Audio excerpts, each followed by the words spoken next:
यही दोस्तों, ये some basic concepts of chemistry जो कि क्लास 11 का चैप्टर नंबर 1 है, उसके पार्ट 9 के बारे में बात करने वाले हैं। इस वीडियो में हम लोग कवर करेंगे स्टोइकियोमेट्री और स्टोइकियोमेट्रिक कैलकुलेशन के बारे में। फिर उसके बाद हम लोग कवर करेंगे कि मोलैरिटी, मास परसेंट और बाकी सारी चीज़ों के बारे में।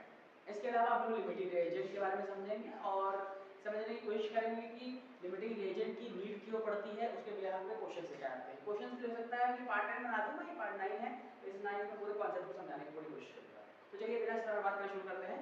सबसे पहले बात करते हैं स्टोइकियोमेट्री और स्टोइकियोमेट्रिक कैलकुलेशन के बारे में। तो सबसे पहले स्टोइकियोमेट्री वर्ड कहां से आ रहा है? तो स्टोइकियन, पहले तो ये आप देख रहे हैं, ये स्टोइकियन, इसका मतलब होता है एलिमेंट और मैटर मतलब होता है मीजर। यहाँ पर बताया जा रहा है कि एलिमेंट्स को मेजर करने की कैलकुलेशन को ही हम लोग स्टोइकियोमेट्रिक कैलकुलेशंस बोलते हैं। ओके, तो एक एग्जांपल मैंने लेके रखा हुआ है यहाँ पर, इसमें CH4 + 2O2 gives CO2 + 2H2O। कितना ही लिखा है इसमें? इसमें एक चीज और लिखी हुई है, उसमें लिखा हुआ है G फॉर गैस है, ये G गैस, तो ये भी गैस, ये भी गैस। अगर N लिखा होता ऐसे करके, ये क्या डिनोट करता है? ये लिक्विड डिनोट करता है, लिक्विड है। अगर S लिखा होता है ऐसे करके, ये डिनोट करता है सॉलिड है, डिनोट करता है सॉलिड है। तो ये बात तो आप लोगों को समझनी है कि L, S और G का भी महत्व है यहाँ पर। फिर इसके बाद बात करेंगे नेक्स्ट की CH4 2O2 CO2 2H2O।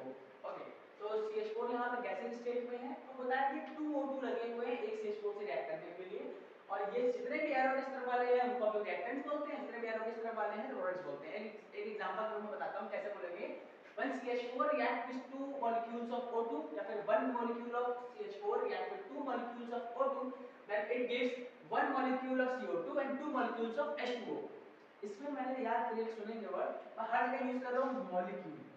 मैंने बोला 1 molecule of CH4 gases state में reacts with 2 molecules of O2, कितने मॉलिक्यूल्स है? 2 मॉलिक्यूल, 2 लिखा हुआ है यहां से, gives to give 1 molecule of CO2, यहां पे कितना है? 1 है, क्योंकि तो यहाँ पर कोई भी नहीं है तो 1 है, 1 CO2, 1 molecule of CO2 plus 2 molecule of H2O, 2 molecule of H2O। इसका मतलब मैं यहाँ पे ये बताना चाह रहा हूँ आप लोगों को कि CH4 का एक मॉलिक्यूल 2 मॉलिक्यूल O2 के रिक्वायर करता है, उसको जरूरत पड़ती है ये प्रोडक्ट बनाने के लिए।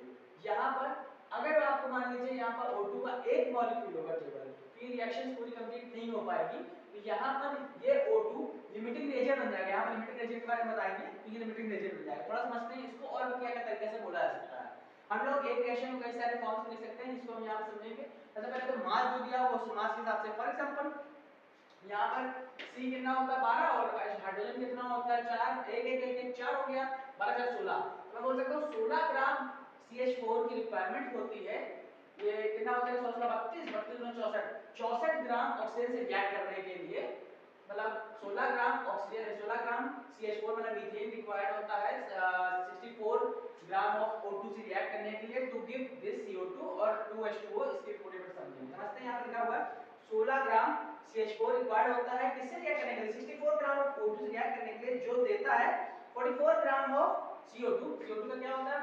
देखिए O2 का मतलब होता है, O2 मतलब 16, ठीक है, और 16 के बाद 32 32 और ये कितना बन गया? 12 32 12 44 44 हो गया, ये 44 मैंने लिखा हुआ है।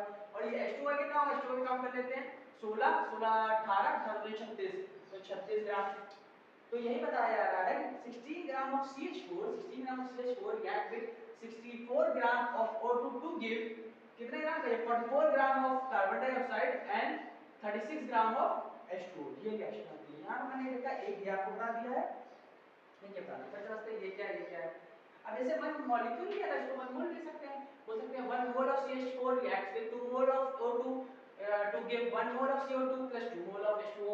यहाँ पर मैं बोलना चाह रहा हूँ, यहाँ पर अगर मोल लेके शुरुआत करी है रिएक्टेंट्स की, तो प्रोडक्ट्स भी मोल्स में आएंगे। अगर जिस हिसाब से आप रिएक्टर लेके चलेंगे उसी हिसाब से प्रोडक्ट्स भी आएंगे, दोनों सेम यूनिट्स में बात करी जा रही है। यहाँ पर एक चीज मिस हो गई, यहाँ पर आप समझते हैं कि प्रोड्यूस 2.7 लीटर का नहीं लिखा हुआ, ये कहाँ से आ रहा है? मतलब आना चाहूंगा, देखिए मास को मोल्स में कन्वर्ट कर सकते हैं, सिमिलर है, ठीक है, समझ में आ गया। फिर नंबर मॉलिक्यूल्स कन्वर्ट कर सकते हैं। अब ये समझते हैं mass upon volume equal to density होता है, तो मास को हम लोग अगर कन्वर्ट करेंगे तो डेंसिटी इनटू वॉल्यूम आ जाएगा, तो वो डेंसिटी इनटू वॉल्यूम को मल्टीप्लाई करने के बाद वैल्यू जो आती है वो 22.7 आएगी। यहाँ पर 22 की समस्या क्या कर सकते हैं, लेकिन साइंस की दुनिया में आपको क्लास 11 समझ रहे हैं तो आपको सारे लॉज को फॉलो करना पड़ेगा। तो ऐसा बोला जाता है कि एक्चुअली जितनी क्वांटिटी की रिक्वायरमेंट होती है उतनी ही लेनी चाहिए। इस वजह से मैं 22.7 लीटर की ही बात कर रहा हूँ यहाँ पर, बाकी और बात कर रहा हूँ। लेकिन इससे आप ये समझ सकते हैं अगर ये 22.7 हमें दे दिया गया है, अगर आपको पता चल गया 22.7 है, ये 22.7 है, तो जस्ट इसका डबल होगा ये 22.7 से छोड़ क्या करें इससे 45.4 से 22.7 मल्टीप्लाई करें 2 से, तो अपने आप समझिए क्या आएगा, समझने की कोशिश करिए, ये 45.4 तो वही वैल्यूज आएंगी और कोई इधर उधर की नहीं होगी। 2 बट ट्वाइस इसका होगा, फिर कितना देगा CO2 देगा, CO2 क्या आएगा, ये 22.7, क्यों 22.7 क्योंकि ये एक था सेम, ये भी एक ही मॉलिक्यूल आएगा, फिर इसका H2 और कितना H2 देगा 2H2 देगा, तो 45.4 क्योंकि ये 2 था ये 2 था, ये वैल्यूज ऐसे आप समझ सकते हैं। ये मैंने आपको रिएक्शन जो कराई है इससे क्या मैं समझाना चाहता था आपको कि लीटर्स के टर्म में भी ये जो 22.7 है इसको 1 से कंसीडर कर सकते हैं, उसके बाद डबल है यहाँ पर तो ये भी डबल हो जाएगा, दैट इज 45.4, ये यहाँ डबल तो ये भी 45.4 ही आ रहा है, ये यहाँ पर 1 है तो ये भी 22.7 ही आ रहा है। ये चीज आपको समझना चाहिए। बात करते हैं नेक्स्ट की, मैंने एक वर्ड यूज किया लिमिटिंग रिएजेंट। लिमिटिंग रिएजेंट क्या होता है समझते हैं। लिमिटिंग रिएजेंट बताया जा रहा है कोई भी रिएक्शन हो रही है, उस रिएक्शन में जो चीज का अमाउंट कम होता है उसकी वजह से रिएक्शन रुक जाती है। फॉर एग्जांपल आप समझते हैं एक पार्टी करने का आपने सोची, तीन दोस्त गए थे पार्टी करने के लिए, सबने सोचा कि भैया 10-10 रुपए सब लोग मिलाएंगे कंट्रीब्यूट करेंगे, तो फिर उसके बाद सामान आएगा 30 रुपए का। फिर हुआ क्या, यहाँ पर एक व्यक्ति के पास केवल 5 रुपए थे और आइटम 30 रुपए का आ रहा था, तो इस 5 वाले व्यक्ति के चक्कर में तो बाकी सारे आइटम यहाँ पर ना सारी चीजें नौकरी पड़ जाएंगी ना आप लोगों को, तो दिक्कत होगी। तो यही जो व्यक्ति है ये लिमिटिंग एजेंट होता है, समझते हैं लिमिटिंग एजेंट क्या होता है। Okay, the reactant which gets consumed first, पहले के पहले पूरा कंज्यूम हो जाता है और limits the amount of product formed, उसके बाद जितने प्रोडक्ट बच सकता है उसको रोक दे, therefore it is called the limiting reagent, उसको limiting reagent कहते हैं। इसको कहते हैं इसकी जिसका पहले से कंज्यूम से ज्यादा कंज्यूम होने पर एग्जांपल इस रिएक्शन में लिखेंगे CH4 2O2, ये मान लीजिए CH4 आपका 60 मॉलिक्यूल है, ओके 60 मॉलिक्यूल, यहां पर ये रिक्वायर्ड O2 कितना रिक्वायर्ड होगा 120 मॉलिक्यूल्स रिक्वायर्ड होगा, लेकिन ये 120 मॉलिक्यूल्स अगर नहीं हुआ, जी केवल 60 हुआ, 60 मॉलिक्यूल्स हुआ, तो ये कितना क्या रिएक्ट करेगा 30 मॉलिक्यूल्स के रिएक्ट करेंगे इसके, क्योंकि रिएक्शन करते ही जितना ये चाहिए वो जस्ट डबल ये चाहिए होगा। Clear, is it clear to you? Okay, तो फिर यही सेम चीज होती है, इसके जस्ट डबल चाहिए होगा क्योंकि ये 60 है, केवल 30 मॉलिक्यूल रिएक्ट करेगा, बाकी बचे हुए नहीं रिएक्ट करेगा, बाकी बचे हुए यहां रिएक्ट करने के बाद ये प्रोडक्ट लिमिट हो जाएगा, ये प्रोडक्ट उतना ही बन पाएंगे जितने बन सकते थे इतने अमाउंट ऑफ CH4 की वजह से। ये चीज समझने के लिए जिस चीज की वैल्यूज पहले से जितनी थी उतनी खत्म हो जाए, कंज्यूम हो जाए, फिर उसके बाद जो बचे उसी को ही हम लोग लिमिटिंग एजेंट कहते हैं। ये बात क्लियर हो गई? इसके बाद कुछ क्वेश्चंस आपको पार्ट 10 में कवर करेंगे, पार्ट 9 में क्या थ्योरी बताना है, फिर इसके बाद कवर करेंगे रिएक्शन इन सॉल्यूशन, सॉल्यूशन में रिएक्शंस होते हैं वो किस टाइप के होते हैं वो बेसिक में बता रहा हूं, फिर इसके बाद नेक्स्ट स्लाइड में पूरी कवर होगा। अच्छा, अगर मैं मास परसेंटेज और वेट परसेंट के बारे में मास परसेंट के बारे में बता चुका हूं आप लोगों को, मास परसेंट में रिएक्शन के एक क्वेश्चन भी करा चुका हूं, बाकी और देखेंगे अभी आगे जरूरत पड़ेगी तो और क्वेश्चन भी करा दूंगा। सबसे पहले मास परसेंट, फिर उसके बाद मोल फ्रैक्शन। मोल फ्रैक्शन के बारे में समझना चाहेंगे, किसी भी एक रिएक्शन में अगर A है कोई प्रोडक्ट कोई B है और A और B का कितना अमाउंट बनना है तो A की कितनी परसेंटेज है उसके साथ समझते हुए इसको भी समझ लेंगे। तो इसके बाद हम लोग बात करेंगे मोलैरिटी की। मोलैरिटी को कैपिटल M से डिनोट करा जाता है। मोलैरिटी क्या होता है कि number of moles of solute present in a 1 litre of solution, उसको बोलते हैं मोलैरिटी। मतलब यहाँ पर देख रहे हैं ना आ रहा है मोलर, मोलैरिटी AR आ रहा है, तो बस इस AR से आप इसको समझ सकते हैं कि ये 1 लीटर ऑफ सॉल्यूशन के बारे में बात कर रहा है। मोलैरिटी की बात करें, मोलैरिटी को कैपिटल M नहीं स्मॉल m से डिनोट करा जाता है, और यहाँ पर जब आप बात करें number of moles of solute dissolve in 1 kg of solvent, ठीक है, कितने सॉल्वेंट में डिसॉल्व हुआ है वो kg में है। ओके, तो ये अब इस वीडियो में यहां तक करते हैं, उसका नेक्स्ट स्लाइड में आ रहा हूं मैं, नेक्स्ट स्लाइड में कवर करेंगे फिर बाकी इतने के बारे में। ओके, ये मूव करते हैं हम लोग नेक्स्ट स्लाइड पे, हम लोग पढ़ेंगे मास परसेंट के बारे में। मास परसेंट क्या होगा, किसी भी सॉल्यूट को सॉल्यूशन में हम लोग ने जब डाला होगा तो उसका कितना मास लिया हुआ है और उस सॉल्यूशन का कितना मास है, इसको हम लोग अगर परसेंट में कन्वर्ट करेंगे तो 100 से मल्टीप्लाई करते हैं, इसी को मास परसेंट बोलते हैं। मतलब किसी भी सॉल्यूट का कितना परसेंटेज उस सॉल्यूशन में प्रेजेंट है, मास परसेंट को नोट करते हैं, सिंपल सा उसका ये फार्मूला है, ये आ गया आपका मास परसेंट का। अच्छा, इसके बारे में भी हम लोग और आगे पढ़ेंगे, तब हम इसके न्यूमेरिकल्स लगाए जाएंगे, मेनली न्यूमेरिकल्स आते हैं मास परसेंट के तो उसी के बारे में पढ़ेंगे। फिर उसके बाद नेक्स्ट आता है मोल फ्रैक्शन। मोल फ्रैक्शन क्या कहते हैं कि किसी भी सॉल्यूशन में या फिर किसी भी कंपाउंड में हम लोगों को किसी एक चीज का एलिमेंट का या फिर किसी एक चीज के कितने मोल्स प्रेजेंट है, कितने फ्रैक्शन किस फ्रैक्शन में उसके मोल्स प्रेजेंट है।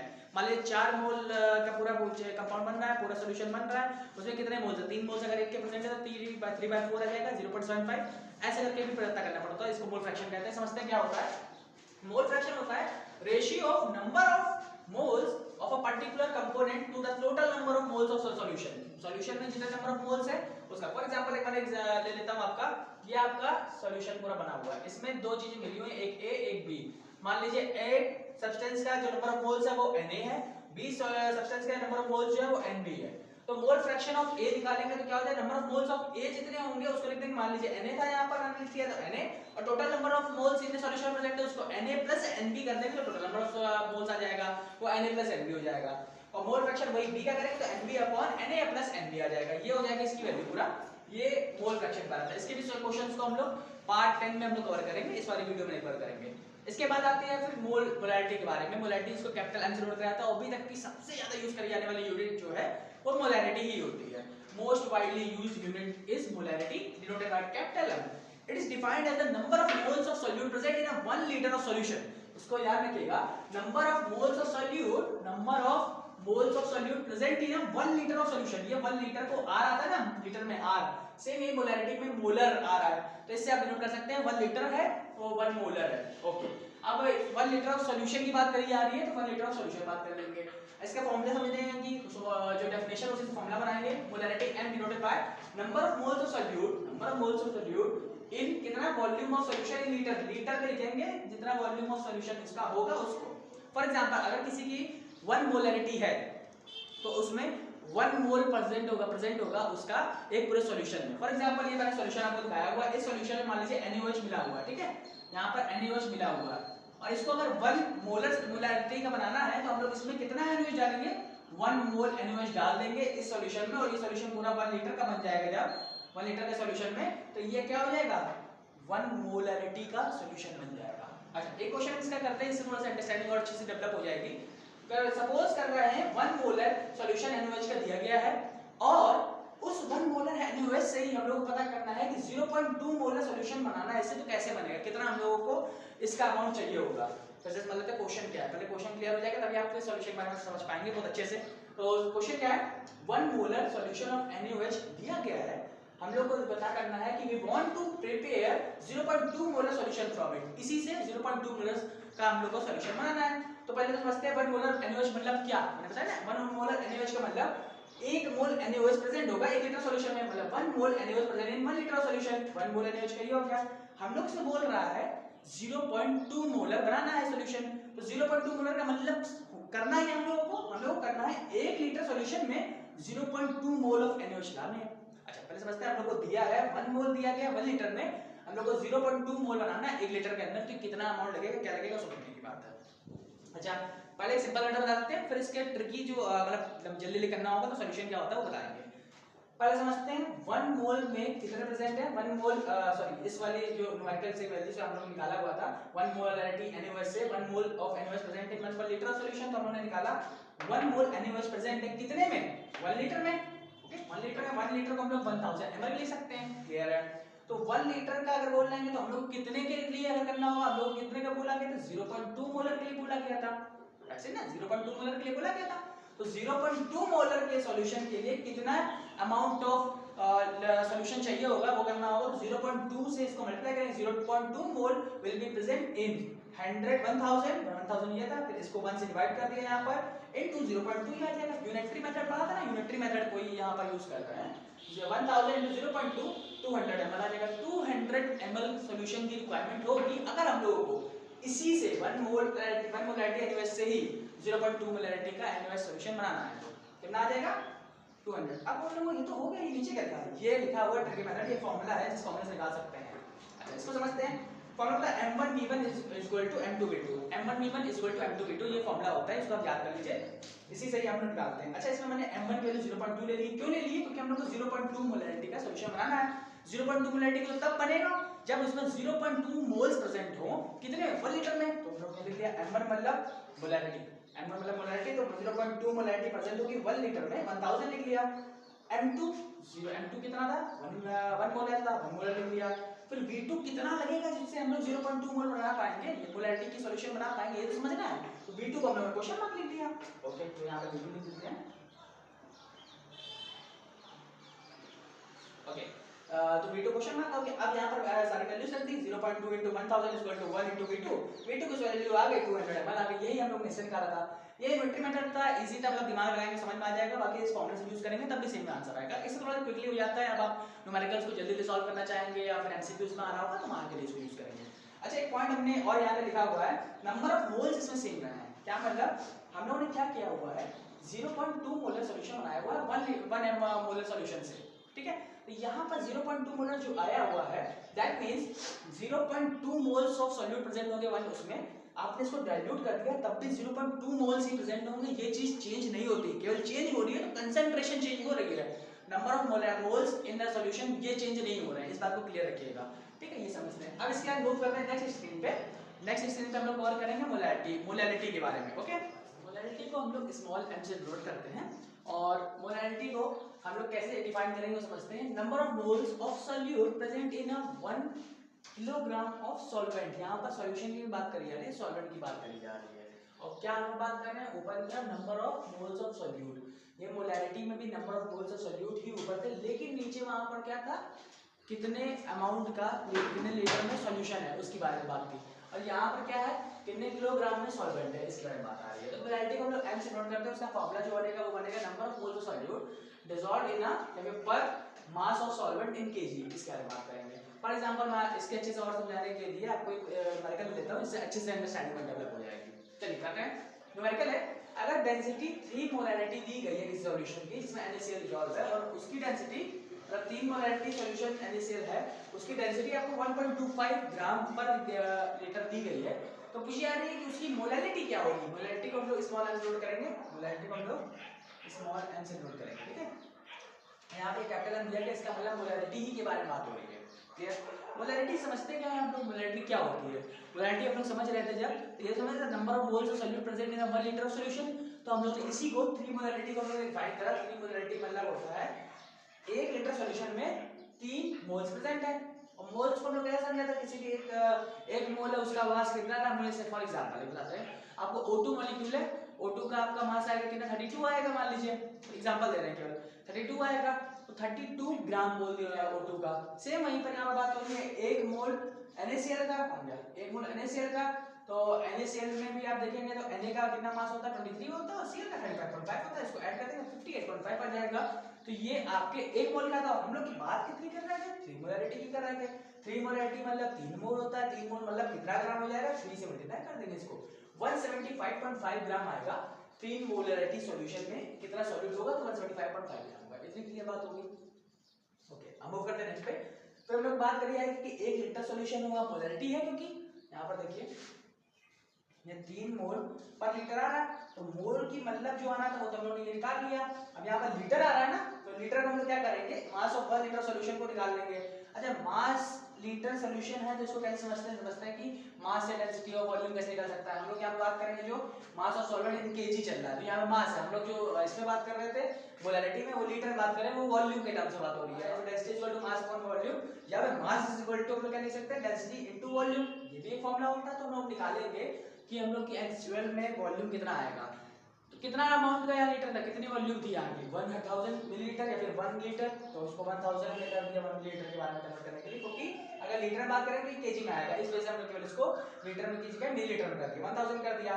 फिर कितनी डेंसिटी यहाँ पर दी गई थी हम लोगों को, 1.25 ग्राम पर लीटर दी गई थी, मिलीलीटर दी गई थी। तो ये मिलीलीटर में क्योंकि टर्म है, इसी से हम लोग मिलीलीटर में कन्वर्ट करके फिर 1.25 से मल्टीप्लाई कर दिया तो मास आ जाएगा। अब मास हम लोग पता चल गया। अब हम लोग क्वेश्चन में क्या था, number of moles of solute, number of moles of solute तो हम लोग पता चल गया, हम लोग number of moles of solute निकाल लिया है। अच्छा, फिर उसके बाद हम लोग को क्या बात करी जा रही थी, मास of solvent in KG. Mass of solvent in KG कितना होगा वो समझते हैं। मास ऑफ सॉल्यूशन तो आ गया, मास ऑफ सॉल्वेंट निकालने के लिए हम लोग क्या करेंगे, सॉल्यूशन से जितना सॉल्यूट डिसॉल्व किया गया होगा, समझते हैं चीज। देखिए ये हो गया सॉल्यूट, ये हो गया सॉल्वेंट, दोनों को ऐड कर देंगे तो क्या बन जाता है, सॉल्यूशन, है ना। सॉल्यूशन ऐसे बनता है, सॉल्यूट और सॉल्वेंट को मिला देंगे तभी तो सॉल्यूशन बनता है। तो हम लोग यहाँ पे बात क्या कर रहे थे, सॉल्वेंट वर्ड यूज कर रहे हैं। सॉल्वेंट को पता करना है, सॉल्वेंट पता करने के लिए क्या करेंगे, सॉल्यूशन से सॉल्यूट को हटा दीजिए, तो सॉल्यूट तो ये था, सॉल्यूशन हम लोग का 1.1250 था, तो इसको हम लोग माइनस कर देंगे, 1250 से 175.5 को माइनस कर देंगे, इतना हम लोग को मास ऑफ सॉल्वेंट डाल, क्लियर, ओके। अब वो करते डायरेक्टली मोलैरिटी पे। तो मोलैरिटी क्या हो जाएगी, molarity number of moles of solute, number of moles of solute कितने थे, 3 मोल्स थे, 3 मोल्स थे ना, यहाँ पे 3 लिख दिया हमने। Okay, the mass of solvent in KG कितना था 174.5, ये भी लिख दिया हमने। और ये 1 पॉइंट मैंने लिखा ना 1074 है, यहाँ पर पॉइंट यहाँ पे ग्राम था, तो इसका मतलब एक मिनट, इसका मतलब 1.0745 किलोग्राम होगा। यहाँ पर मैंने 1.074 ग्राम किलोग्राम में लिया, क्योंकि यहाँ पर किलोग्राम के टर्म्स में बात करी जाती है।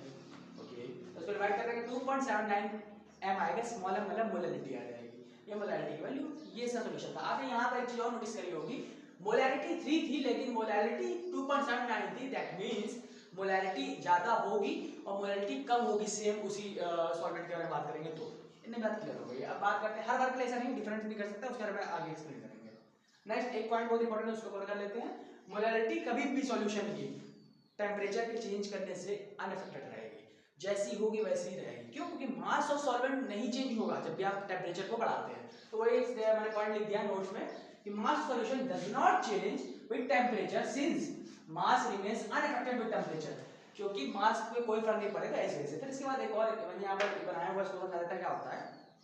होता ये है, जब भी साइंटिस्ट या फिर केमिस्ट्री की लैब्स में आप जाओगे तो वहाँ लैब्स में क्या होता है कि पहले से हर एक मोलैरिटी का सॉल्यूशन तो मिलते नहीं है, तो वहाँ पर हम लोग हाई कंसंट्रेशन के वॉल्यूम्स के सॉल्यूशन को पहले से ही रखे रहते हैं, क्योंकि हाई कंसंट्रेशन से लो कंसंट्रेशन में आना तो हम लोग सीधे उसको डाइल्यूट कर देंगे पानी मिला देंगे। तो मान लीजिए हाई कंसंट्रेशन रखा है, उसको पानी में मिला दिया, यहाँ पर वाटर पे ऐड वाटर कर दिया, इसको डाइल्यूट कर दिया, तो ये लो कंसंट्रेशन बन गया। फॉर एग्जांपल अगर 10 मोलैरिटी का है तो ये हम लोग 7 मोलैरिटी का बना सकते हैं, क्योंकि इसमें वाटर ऐड करके इसको डाइल्यूट करके।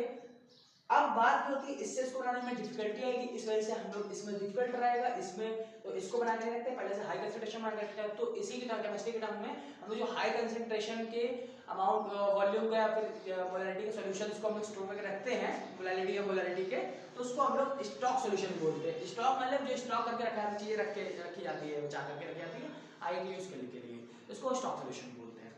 तो ओवरऑल ये पूरा some basic concept of chemistry class 11 का पूरा फर्स्ट चैप्टर कंप्लीट हो गया। इसके अलावा एक नेक्स्ट वीडियो वाली है, इसमें सारे न्यूमेरिकल्स होंगे, जो न्यूमेरिकल्स पढ़ करके आपको काफी अच्छे समझ में आ जाएगा, मेरी समझ से कोई डाउट नहीं होगा। और अगर कोई डाउट होता है कमेंट सेक्शन में हो सकता है, उसको क्लैरिफाई करा दूंगा। आइए तो लाइक करना ना भूलें, चैनल को सब्सक्राइब करिएगा अगर चैप्टर को कवर करना चाहें, और कोई सजेशन कमेंट बॉक्स में बता सकते हैं। मिलते हैं अगले वीडियो में, धन्यवाद, जय हिंद।